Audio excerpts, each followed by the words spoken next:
మలాకి 4:2 దయచేసి క్షమించి. అయితే నా నామందు భయభక్తుల వారు మీకు నీతి సూర్యుడు ఉదయించును. నీతి సూర్యుడు, ఆ నీతి సూర్యుడిలో కూడా మూడు ఫస్ట్ ఏంది? మన తండ్రి ఏందో యెహోవా. యెహోవా అంటే ఏంది? యేసు అంటే ఏంది? ఒకటి హెబ్రీ పదంలో రక్షకుడు యెహోవా అంటే, యేసు అంటే గ్రీక్ పదంలో రక్షకుడు. రెండు పేర్లు ఒక్కటే, రెండు పేర్లు ఒకటే. కాదని అనకూడదు, కాదని అనకూడదు. యేసుక్రీస్తు రక్త మాంసంలో పాలువాడయ్యాడు మన పాపముల నిమిత్తం బలి అవ్వటానికి, శరీరధారి అయ్యాడు. కాబట్టి ఆయన కుమారుడు అని పిలువబడ్డాడు మన శరీరంలో వచ్చినందువలన. ఆయన ఆదృశ్యుడుగా ఇప్పుడు మన మధ్య ఉన్నాడు. పిచ్చోళ్ళం దేవుడు లేడని కొన్ని పిచ్చి చేష్టాలు గుళ్ళో చేస్తే మొత్తుతాడు దేవుడు. దేవుడు గుళ్ళో ఉన్నాడు, నువ్వు ఉన్న దగ్గర ఉన్నాడు. పిచ్చి చేష్టాలు చేయకూడదు. ఎందుకంటే ఆయన అన్ని దిక్కలు ఉన్నాడు. సదాకాలం నేను మీకు తోడై ఉన్నాను. ఎప్పుడు విడిచిపెట్టలేదు ఆయన, విడిచిపెట్టడు. అదృశ్య దేవుడు ప్రకృతిలో ఎక్కడైనా ఉండగలడు. ఆ దినమే మేడ మధ్య మూసుకున్నారు అన్ని తలుపులు కిటికీలు. దూదులకు భయపడ్డారు, భయపడి వణుకుతూ ఉన్నారు. దేవుడు వారి మధ్యకు వచ్చేసాడు యేసుప్రభు. ఆ గోడలు ఏం చేయలేదు, కిటికీలు ఏం చేయలేదు, ఏం లేదు, అంత మూత గుహలోకి వచ్చేసాడు. ఈనాడు మందిరంలోకి వచ్చాడు, నిన్ను చూస్తున్నాడు, లెక్క పెడుతున్నాడు. నువ్వు చేసే కార్యాలు, నేను చేసే కార్యాలు లెక్క పెడుతున్నాడు ఆయన. ఆ లెక్క మనకు ఒప్పచెప్తున్నాడు కూడా. ఆయన ఆ పని కూడా చేయగలడు. కాబట్టి పరిశుద్ధాత్ముడు ఎక్కడో ఉంటాడని లేదు, ఆయన మనతో ఉంటాడు, మనలో ఉంటాడు. ఆదృశ్యుడుగా పరిశుద్ధాత్ముడుగా మనతో ఉంటాడు. రక్త మాంసంలో పాలువాడైనట్టు ఆయన కుమారుడుగా ఉంటాడు, తండ్రిగా ఆయన ఉంటాడు. యేసుప్రభు పరలోకంలో సింహాసనం మీద కూర్చోలేదు, ఆయన దిగి వచ్చేసాడు. ఆ సింహాసనం మీద లేడు. ఆ సింహాసనం మీద అదృశ్యంగా ఆత్మ ఉండాల్సిందే. ఆయన సజీవుడైన దేవుడు, ఆయన పరిశుద్ధాత్మ కలిగిన దేవుడని మనం తెలుసుకోవాల్సిన వారమై ఉన్నాం. అంతేకాదు, పరిశుద్ధాత్మ చేసే పనులు ఈ వారం వచ్చే వారం ధ్యానిస్తాం. ఫస్ట్ పని ఏంటంటే పరిశుద్ధాత్మని మనల్ని పవిత్రపరచటం. మనం చెడిపోయాం, మనల్ని పవిత్రం చేయాలి. కానీ యోహాను 1వ అధ్యాయము ఆ మొత్తాన్ని చూస్తే యేసు రక్తము మనల్ని పవిత్రం చేసింది. కానీ యేసు రక్తం మనల్ని పవిత్రం చేసింది, కానీ అది మనం నిలబడటం లేదు. యేసు రక్తంలో కడగబడిన వాళ్ళు చాలామంది యేసు రక్తంలో కడగబడ్డామంటారే కానీ రక్షించబడమంటారు, కానీ ఆ రక్షణను కొనసాగించరు. రక్షణను కొనసాగించకపోవటం అటు పెట్టి ఆ రక్షణకు తగినట్టుగా జీవించే జీవితం లేదు. జీవించే జీవితం పరిశుద్ధంగా ఉండాలంటే మన చేత కాదు. చూసారా, హెబ్రీ పత్రిక 12:14 చూడండి, ఒక మాట ఉంది, అది చాలా కఠినమైన మాట. పరిశుద్ధం లేకుండా ఎవడు దేవుణ్ణి చూడలేరు. పరిశుద్ధత లేకుండా ఎవడు దేవుని చూడలేరు. ఖచ్చితంగా రాశాడు పౌలు, ఖచ్చితంగా ఆ మాట రాశాడు. పరిశుద్ధత లేకుండా ఎవడు దేవుని చూడలేరు. మనం సంపాదించుకుందామా పరిశుద్ధాత్మ? మన చేత కాదు. ఈ పరిశుద్ధాత్మ మనతో ఉండి మనం నడిపిస్తుంది దేవుడే. ఒకసారి మనం లూకా సువార్తలోనికి వెళ్తే ఆ లూకా సువార్తలో ఒక చక్కని మాట రాయబట్టం మనం చూస్తాం. లూకాలు చూద్దామా? లూకా సువార్త కంటే ముందు దయచేసి క్షమించి యోహానులోకి వెళ్దాం, తర్వాత లూకాలు చూద్దాం. 16వ అధ్యాయం, యోహాను సువార్త 16వ అధ్యాయం 7వ వచనం నుంచి పరిశుద్ధాత్మ గురించి కొన్ని మాటలు దేవుడు చెప్తాడు. చూడండి ఏం చెప్తాడు. అయితే నేను మీతో సత్యము చెప్పుచున్నాను, నేను వెళ్ళిపోవటం వల్ల మీకు ప్రయోజనకరం. నేను వెళ్ళిన ఎల్లా ఆదరణకర్త మీ వద్దకు వచ్చువాడు. నేను వెళ్ళిన ఎల్లా ఆయన మీ వద్దకు పంపుదును. ఆయన వచ్చి ఏం చేస్తాడు? పాపములను గూర్చి తీర్పును గూర్చి లోకములకు ఒప్పుకొనజేయును. ఇంకంత మాత్రం 30 సంవత్సరాలు, 40 సంవత్సరాలు, 50 సంవత్సరాలు గుళ్ళో ఉండి కూడా పాపాన్ని ఒప్పుకొని పశ్చాత్తాపడకపోతే వారి జీవితం ఎలాంటి జీవితం అంటే సైతాన్లే వాళ్ళు. ఇన్ని సంవత్సరాలు ఉన్నాం గుళ్ళో, కానీ మార్పు లేదు. పాతకాలం, పాత బుద్ధి, పాత చేష్టాలు, పాత చింతపండే, కానీ ప్రయోజనం ఏముంది? పరిశుద్ధాత్మ దేవుడు ఏం చేస్తాడు? పాపాన్ని ఒప్పుకుండా చేస్తాడు. కాదు ఎగరటం, తోగటం, అల్లరి చేయటం చేస్తాడా? దేవుడు ఎందుకు చేస్తాడు? దేవుడు అరుస్తాడా? దేవుడు ఎట్టేటో తూగుతాడా? దేవుడు ఎగురుతో పాడతాడా? దేవుడు చేసే పిచ్చి పనులు, సైతాన్ని చేసే పనులు దేవుడికి ఆపాదిస్తారు. వెళ్ళి సాతానుడు చేసే పని, మోసపుచ్చే ఆత్మలు, దుష్టాత్మలు చేసే పని దేవుడు ఎందుకు చేస్తాడు? దేవుడు చూడండి, ఏ కాలేజీకి పోయినా ప్రిన్సిపల్ చేసి డ్యాన్స్ చేస్తాడా? పిల్లలకి డ్యాన్స్ నేర్పిస్తాడా? డిసిప్లిన్ నేర్పిస్తాడా? పాఠాలు నేర్పిస్తాడా? ఆయన పెట్టినందుకు, ఆయన పాఠాలు నేర్పించడానికి. పరిశుద్ధాత్మ వచ్చింది ఎందుకు? దేవుడు చెప్పిన పనులు చేయటానికి. దేవుడు అయి ఉండి దేవుని పనులు చేయటానికి. ఇక్కడ చూడండి ఏమంటాడు? కూర్చి నీతిని కూర్చి తీర్పుని కూర్చి లోకములకు ఒప్పింపజేయను. లోకులు నా యందు విశ్వాసం ఉంచలేరు కనుక పాపమును కూర్చి నేను తండ్రి వద్దకు వెళ్ళుట మీరు నన్ను చూడరు. కనుక నీతిని కూర్చి ఈ లోకాధికారి తీర్పులో ఉన్నాడు కనుక తీర్పును గురించి ఒప్పుకొని చేయను. మిగతా అధికారి అంట లోకాధికారి, తీర్పులో ఉన్నవాడంట. తీర్పులో ఉండే క్రైస్తవులను కూడా గుడిలో ఉంటాం.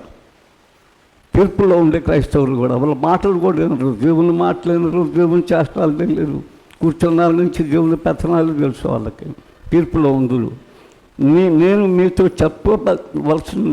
చెప్పవలసినవి ఇంకను అనేక సంగతులు కలవు, కానీ ఇప్పుడు మీరు వాటిని సహింపలేరు. అయితే ఆయన అనగా సత్యస్వరూపి అయిన ఆత్మ వచ్చినప్పుడు మిమ్మల్ని ఏం చేస్తాడు? సర్వసత్యములోనికి నడిపిస్తాడు. అది పరిశుద్ధాత్మ పని వదిలిపెట్టి పరిశుద్ధాత్మ అల్లరి చేయకపోయినా అల్లరి చేయటమేంది? అల్లరి ఎట్లా చేస్తారు? దేవుని మందిరంలో అల్లరి చేస్తాడు. దేవుడు ఉన్న మందిరంలో అల్లరి ఎట్లా చేస్తారు? దురాత్మ చేస్తుంది, దుష్టాత్మ చేస్తుంది. దెయ్యములో వసలు కొట్టే విశ్వాస భక్తులు చేస్తారు ఆ పని. కానీ పరిశుద్ధాత్మ ఇక్కడ క్లియర్గా 2 పనులు రాశాడు. ఫస్ట్ ఒక పని ఏంటంటే మన అంతరంగంలో ఉన్న పాపాన్ని ఒప్పింపజేస్తుంది.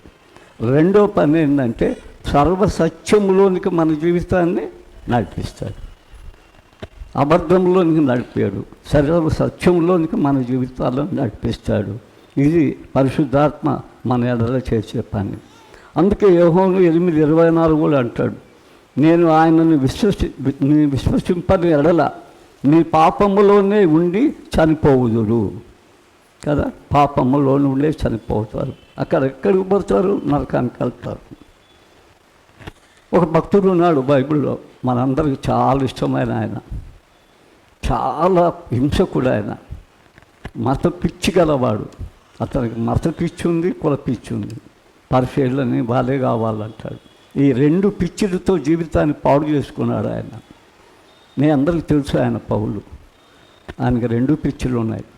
నేను పరిశీలిని అంటాడు శాపకి. నేను సౌలు కుటుంబంలో నుంచి వచ్చాను అంటాడు. నేను బెన్యామీను గోత్రము, ఇశ్రాయేలుకు రాజు ఎవరంటే బెన్యామీను. నా పేరు కూడా సౌలు. నేను గమానీయుల పాదాల దగ్గర విద్య నేర్చుకున్నా. నాలో ఎలాంటి పాపం లేదు. నేను అపరాధిని కాను, నేను నిర్దోషిని. సంఘాన్ని హింసిస్తున్నాను అంటే నా దేవుని కోసమే. వేరొక ఆయన వచ్చి నా సంఘాన్ని భంగం చేస్తున్నాడు, యూదా మతాన్ని హింసిస్తున్నాడు. దమస్కో మార్గంలో ఆయన మార్పు చెందిన తర్వాత ఏమంటాడో తెలుసా? తన జీవితాన్ని గురించి చాలా మాటలు రాస్తాడు. అవన్నీ ఇప్పుడు మనం ధ్యానించడానికి సమయం లేదు. ఒక్క మాట చూద్దాం. ఏంటంటే మనం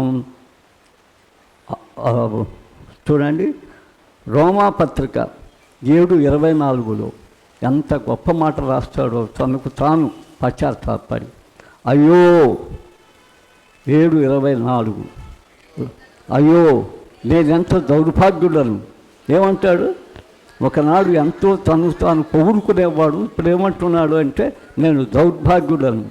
ఇంకా ఇట్టి మరణమునకు లోనకు శరీరము నుండి నన్నెవడు విడిపించును అంటాడు.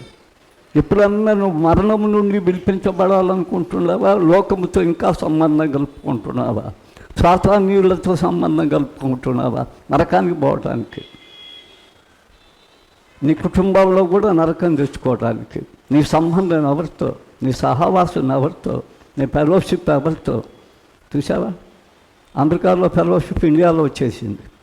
అమెరికాలో ఉన్నప్పుడు గంట కూడా జరగదు చర్చి. ఒక చిన్న మెసేజ్ ఇస్తే చాలు వాళ్ళకి. బయటకు వచ్చిన తర్వాత 2 గంటలు 3 గంటలు అర్నాలు తింటారు. మనం అంటారు భోజనాలు చేయటం, వేగరటం, నవ్వుకోవటం. ఒకసారి నన్ను కూడా కవ్వుబాయిగా వేశారు. నాకు వద్దన్నా తగిలిచ్చారు నన్ను కదా, ఎగురుతుంటారు. ఇప్పుడు చాలా ఫెలోషిప్స్ ఉన్నాయి, చాలా బాగా తిండి తింటారు, చాలా బాగా కలిసి ఉంటారు. మా ఫెలోషిప్లో ఉన్నట్టు ఇక్కడ ఉంది అంటాడు, కానీ ఆ ఫెలోషిప్లో యేసు ప్రభు ఉన్నాడా? లేదు. అది వాళ్ళ ఫెలోషిప్, మనుషుల ఫెలోషిప్. చాలామంది మనుషుల ఫెలోషిప్లోకి వెళ్ళిపోతున్నారు. ప్రభుదాస్ ఫెలోషిప్ వద్దు, లోన్సార్ ఫెలోషిప్ వద్దు, మనం యేసు ప్రభు ఫెలోషిప్. తెలుసా ఈ ఫెలోషిప్ అంటే? యేసు ప్రభు దేవుడే చెప్పాడు తెలుసా? మళ్ళీ చూద్దాం, ఎప్పుడో చూపించాను, మళ్ళీ దయచేసి ఇప్పుడు చూపించడానికి ప్రయత్నం చేస్తాను. యోబు గ్రంథంలో మనం ఎవరితో ఫెలోషిప్ రాయాలో యోబు చాలా చక్కగా రాశాడు. ఇదివరకు మనం చూసినా పర్వాలేదు, మళ్ళా చెక్ చేసుకుందాం. దేవుని వాక్యం ఎప్పుడూ చూస్తుంటాం. 22:21లో ఏముంది? ఆయనతో సహవాసము చేసిన ఎడల నీకు సమాధానము మేలు. మనుషులతో కాదు ఫెలోషిప్. ఆ ఫెలోషిప్ మనుషుల ఫెలోషిప్ అయిపోతుంది. తినటానికి, తాగటానికి, ఎగరటానికి, డ్యాన్స్లు వేయటానికి ఫెలోషిప్ అయిపోతుంది. వాళ్ళే ఒకరింటికి ఒకరు పోవటం, తిట్టడం, తాగటాలు, తింటారు. యేసుప్రభు తగిన స్నానం లేదు. పరిశుద్ధాత్మ అల్లరికి కర్త కాదు. పరిశుద్ధాత్మ శరీర సంబంధమైన సహవాసం కాదు, ఆత్మ సంబంధం. ఈ సహవాసం వలన ఏం కలుగుతాయి అంటే, అలాగూ నీకు మేలు కలుగును. ఆయన నోటి ఉపదేశములు ఆవలంబించుము, ఆయన మాట నీ హృదయములో ఉంచుకొనుము. సర్వశక్తుని వైపు నువ్వు తిరిగిన ఎడల నీ గుడారములో నుండి దుర్మార్గమును దూరముగా తొలగించిన ఎడల నీవు అభివృద్ధి పొందవు. ఇంకా చాలా ఉన్నాయి, ఇంటికి పోయి చూడండి. నీ అభివృద్ధి ఎందుకు రావటం లేదు? నీకు అభివృద్ధి లేదు, నీ దిగజారిపోతున్నావు ఇంకా చాలామందిని. ఎందుకు అది? నీకు దేవునితో ఫెలోషిప్ లేదు, మనుషులతో, డబ్బుతో ఫెలోషిప్ ఉంది. కొంతమంది డబ్బుతో ఫెలోషిప్. ఈ ఫెలోషిప్ వల్ల ఏమైపోయిందో తెలుసా? నువ్వు దిగజారిపోతున్నావు, ఆత్మీయ జీవితంలో నువ్వు దిగజారిపోతున్నావు. ఆ మంచి ఫెలోషిప్ ఇవ్వటానికి దేవుడు వచ్చాడు. అదే దేవుడి పని కూడా అదే. మరి ముగ్గురు పని అదే. యెహోవా అని పేరు పెట్టుకున్నా, యేసు అని పేరు పెట్టుకున్నా, పరిశుద్ధాత్మ అని పేరు పెట్టుకున్నా, ముగ్గురు కలిసి ఒక్కడే. ముగ్గురు దేవుళ్ళు కాదు వాళ్ళు. నీతి సూర్యుడు ఆయన, ఒక సూర్యుడిలాగా ఆయన నీతి సూర్యుడు. వాళ్ళ ముగ్గురు పని అదే. దేవుడి పని కూడా అదే, యేసుక్రీస్తు పని కూడా అదే. చూసారా, రోమా పత్రిక మనం తీస్తే చాలా చక్కని మాటలు రోమా పత్రికలు చూస్తాం. రోమా పత్రిక 12వ అధ్యాయం మనం తీస్తే చాలా చక్కని మాటలు అందులో మనం చూడగలుగుతాం. ఒకసారి తీయని చెప్తాను. రోమా పత్రిక తీస్తే 12వ అధ్యాయంలో ఏముందో మనం చూడగలుగుతాం. 12వ అధ్యాయంలో చాలా చక్కని మాటలు రాశాడు. మనకు పరిశుద్ధత రాదు, మనం సంపాదించుకోలేము. కానీ దేవుడు మనల్ని శిక్షించి, దేవుడు మనకు కష్టాలు పెట్టి, మనం ఎట్టేటోళ్ళమో తెలుసా? కష్టాలు, శిక్షలు మనకు వచ్చినాక అవి మర్చిపోతాం. చాలామందిని కరోనా నుంచి దేవుడు లేపాడు. వాళ్ళు ఏమన్నా గుర్తుంచుకున్నారా? మళ్ళా బుద్ధుల గంటలు పడతారు. పందుల జీవితం మంది. మన ఇంటిలో కష్టం వచ్చినప్పుడు ఈ భయంకర కష్టం ఎందుకు వచ్చింది అని ఆలోచిస్తే మన పాపాలకి, మన తప్పులకు వచ్చి ఉంటాయి. కానీ అనుకుంటాం, మళ్ళా లేచి ఏం చేస్తాం? అదే తప్పు చేస్తాం. అందుకే ఇక్కడ ఏమంటాడంటే, మీ శిక్షాఫలం పొందుటకే మీకు సహించుతున్నారు. దేవుడు కుమారులుగా మేము చూపుతున్నాడు. తండ్రి శిక్షింపని కుమారుడు ఎవడు? కుమారులైన వారందరూ శిక్షలో పాలు పొందుదురు. మీరు పొందని ఎడల దుర్బీజులే కానీ కుమారులు కాదు. మరియు శరీర సంబంధులైన తండ్రులు మనకు శిక్షకులై ఉండేది, వారి యందు భయభక్తులుగా ఉంటుంది.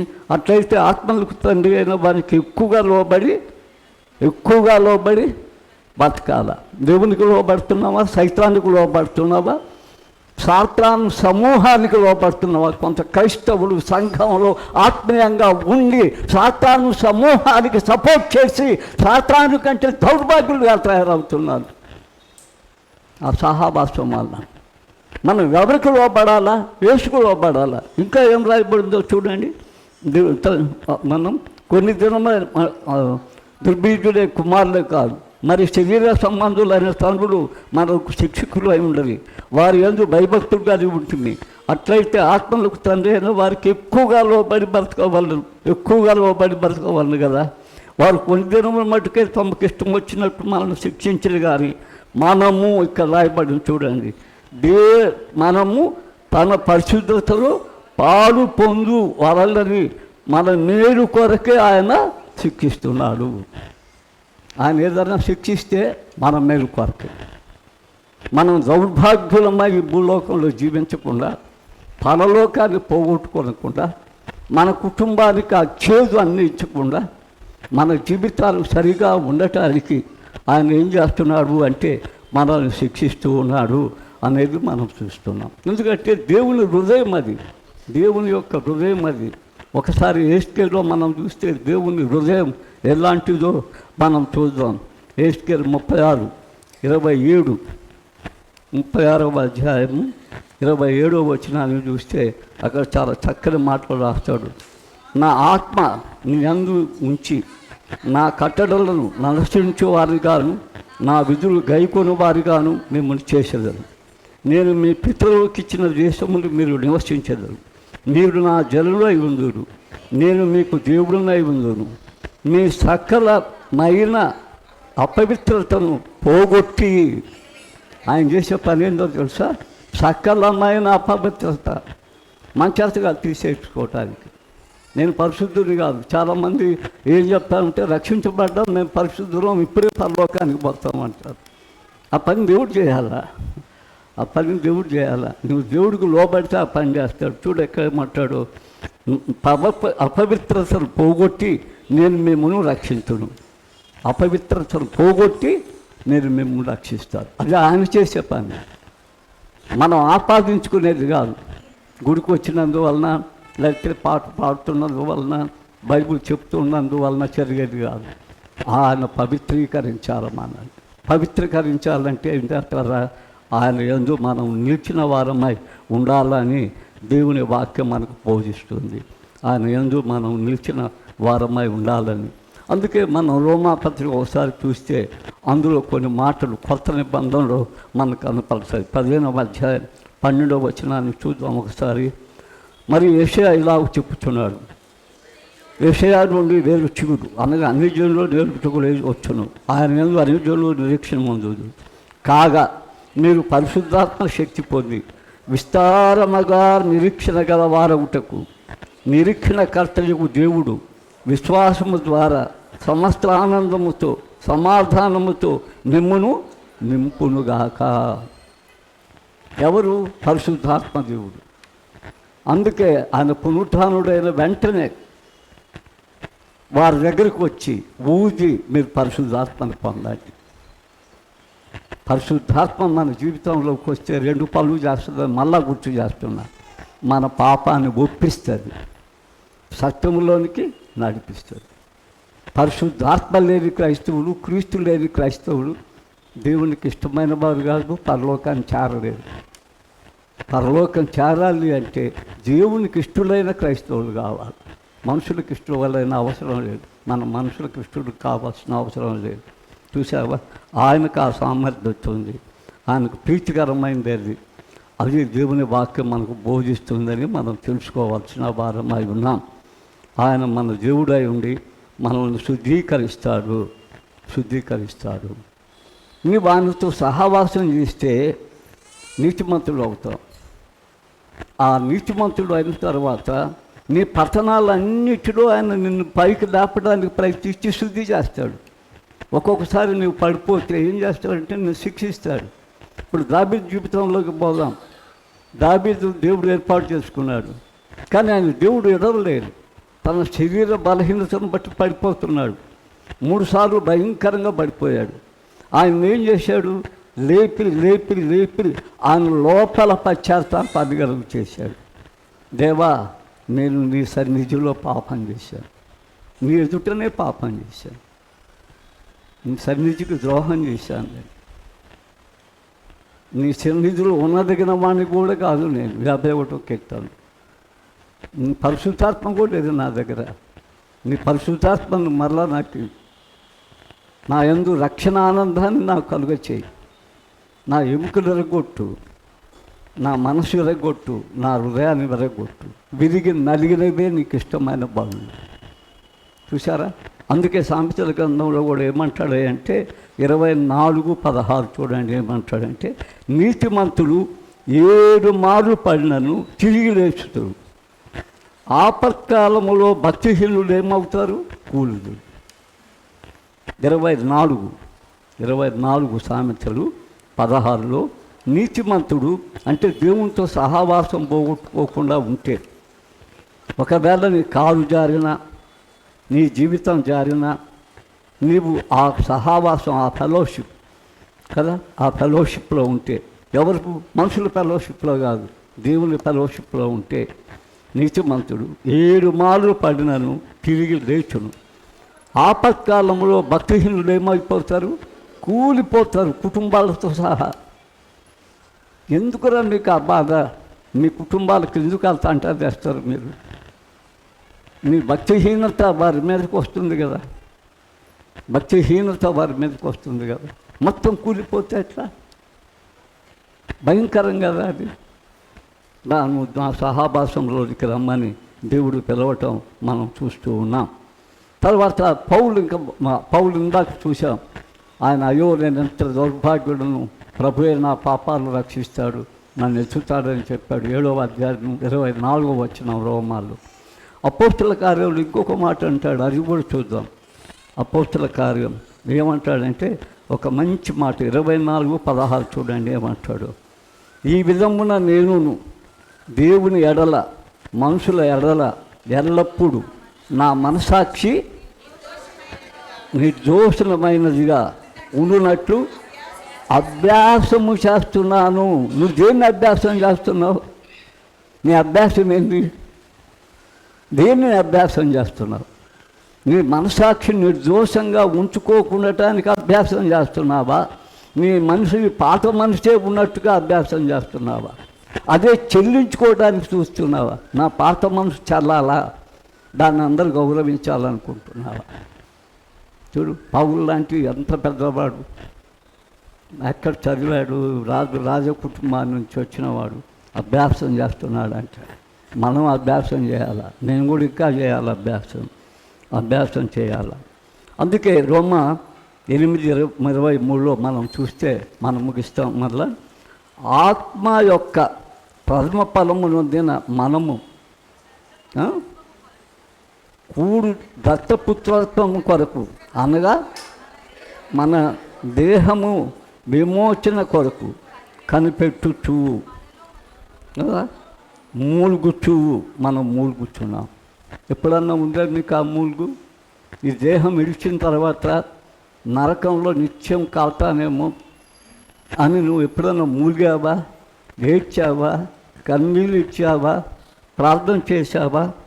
ఆత్మ యొక్క పద్మఫలంగా దత్తపుత్రం పొందాలని నీకు ఆశ ఉందా?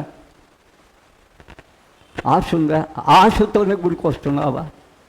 నేను దత్తపుత్రత్వం పొందాలి దేవుడి దగ్గర, నా హృదయాన్ని నేను అభ్యసిస్తున్నా, మరలా ఏం చేస్తున్నా, నేను దాని కొరకు ప్రయాసపడుతున్నా అన్నట్టుగా దేవుని వాక్యంలో మనం చూడగలుగుతూ ఉన్నాం. ఇదంతా ఎప్పుడు జరుగుతాయి అంటే అపోస్తుల కార్యం 5:32లో చూస్తే, దేవుడు తనకు విధేయులైన వారికి అనుగ్రహించే పరిశుద్ధాత్మ. 5వ అధ్యాయం 30. తనకు అనుగ్రహించే పరిశుద్ధాత్మ ఏం చేయాల? దేవుడు తనకు విధేయులు అవుటకు, మనుషులకు విధేయులు అవటం కాదు. మనుషులకు విధేయులు అయితే ప్రయోజనం? దేవుడికి విరోధమైనట్టే. దేవుడికి విధేయుడమై, దేవునికి భయపడి, దేవుని కార్యాలకు భయపడి, దేవుడంటే నాకు భయం, నిజంగా ఉండాలి. దేవుడు అంటే భయం, మందిరానికి వచ్చే భయం, మీరు నిలబడితే భయం ఉండాలి.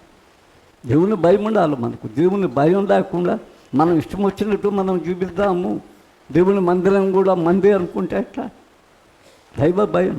ఆ దైవ భయం లేక ఒకటో దొంగలు నరకానికి పోవాల్సి వచ్చింది. రెండో వాటికి దైవుని భయం ఉండే పరలోకానికి వెళ్ళవలసి వచ్చింది. ఆ దేవుని భయం ఉంటే ఆయన పరిశుద్ధాత్మను ఇస్తాడు. అదే చెప్పాడు కదా, ఆయన భయం ఉంటే ఆయన పరిశుద్ధాత్మ మనకు దయచేస్తాడు. బిడ్డలారా, పరిశుద్ధాత్మ లేని జీవితం, ఒక పాట ఉంది, వచ్చే వారం పాడతాం, అది అంధకారమైన జీవితం. పరిశుద్ధాత్మ లేని జీవితం, మారు మనసు లేని జీవితం, పరిశుద్ధాత్మ లేని జీవితం. ఇందాక చెప్పాను కదా, ప్రభు బల్లలో అది తీసుకున్నప్పుడు హెబ్రీ 10వ అధ్యాయంలో క్రీస్తును కాళ్ళతో తొక్కి నిబంధన రక్తాన్ని అపవిత్రపరిచేవాడు.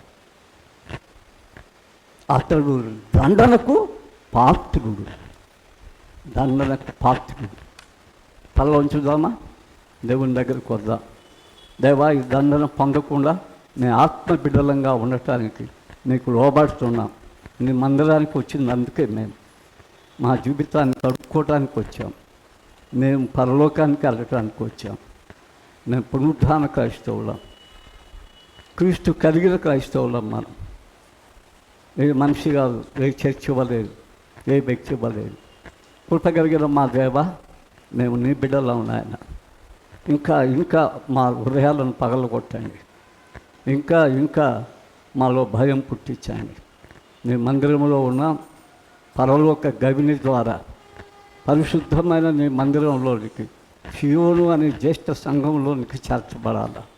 మాలో ఎంతోమంది చేర్చబడతాం, ఎంతోమందిని మా కుటుంబాలను ప్రభా నేను నా ఇంటి వారిని చెప్పగలుగుతాం. ఎంతమందిని నీ ఇంటికి రక్షణ వచ్చి ఉంది అని దేవుడు చెప్పగలుగుతాడు. ఆ స్థితి మా గృహాలలో, సంఘాలలో, మా జీవితాల్లో కలిగించమని క్రీస్తు పేర వేడుకుంటున్నాము తండ్రి. ఆమేన్.